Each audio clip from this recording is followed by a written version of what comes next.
लोकसभा चुनाव के दूसरे चरण का मतदान आज संपन्न हो गया। पहले चरण में देश भर में 102 सीटों पर मतदान हुआ था और आज दूसरे चरण में 88 सीटों पर, और यानी देश में 190 सीटों पर मतदान हो चुका लोकसभा की। और उत्तर प्रदेश की बात करें तो दोनों ही चरणों में 8-8 सीटों पर मतदान हुआ, यानी 16 सीटों पर उत्तर प्रदेश में वोट पड़ गया। अब इन 16 सीटों पर वोट पड़ जाने के बाद उत्तर प्रदेश के चुनावी अखाड़े में कौन कहां खड़ा है, भारतीय जनता पार्टी कहां खड़ी है, इंडिया गठबंधन कहां खड़ा है और बीएसपी का हाथी कहां खड़ा है, कौन किस पर भारी है, किसका टेम्पो हाई है और किसकी हवा खराब है। क्या इन 16 सीटों का उत्तर प्रदेश में जहां मतदान संपन्न हो चुका है उनसे कोई एक अर्थ निकाला जा सकता है जो गाजीपुर और अंबेडकर नगर और बनारस तक लागू हो सब स्थानों पर? क्या ऐसा कोई संदेश निकल रहा है? और अगर निकल रहा है तो फिर वो संदेश क्या है? वो किसके लिए खुशखबरी है और किसके लिए सपनों के टूटने की आहट? ये बड़े सवाल है जो खड़े हो रहे हैं। और इन्हीं सब के बीच में एक जब वोट पड़ना शुरू हुआ आज दूसरे चरण का, तो जैसे जैसे धूप बढ़ी वैसे ही एक बड़ा फैसला आ गया देश की सबसे बड़ी अदालत से। उस फैसले ने विपक्षी दलों को एक बड़ा झटका दिया है, जोर का झटका है और जोर से दिया।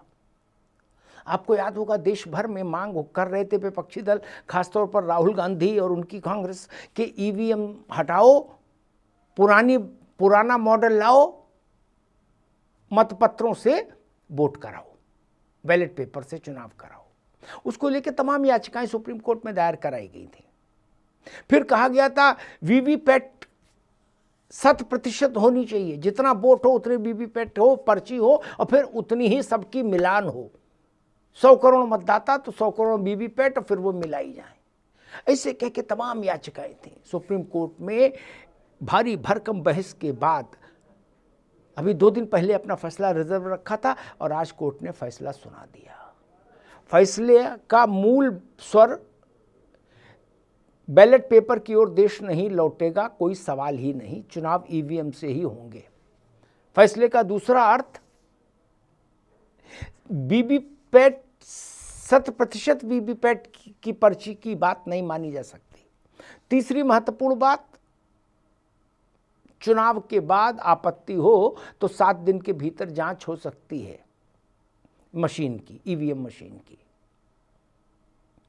इस तरह से एक जो सैकड़ों किस्म की प्रचार और दुष्प्रचार ईवीएम को घेर रहे थे, और जब जहां विपक्ष हारता था वहां ईवीएम पर ठीकरा फोड़ देता था, कहता था ईवीएम है इसलिए हम हार गए, ईवीएम हटाओ, बैलेट लाओ। ये जो सारा कोहराम था, सुप्रीम कोर्ट ने इस कोहराम को आज खत्म कर दिया। आज मध्याह्न से पहले ही सुप्रीम कोर्ट का यह फैसला आ गया। उसके बाद फिर देश में वोटिंग आगे बढ़ती रही दूसरे चरण की। तो एक मसला ये भी कि क्या सुप्रीम कोर्ट के इस बड़े फैसले का असर आज वोटिंग पर भी पड़ा हुआ, क्योंकि 12 बजे से पहले कोर्ट का यह फैसला आ चुका था और उसके बाद वोटिंग के कई घंटे बाकी थे। तो और अगर पड़ा होगा तो वो किसकी ओर इशारा कर रहा है? ये तमाम सवाल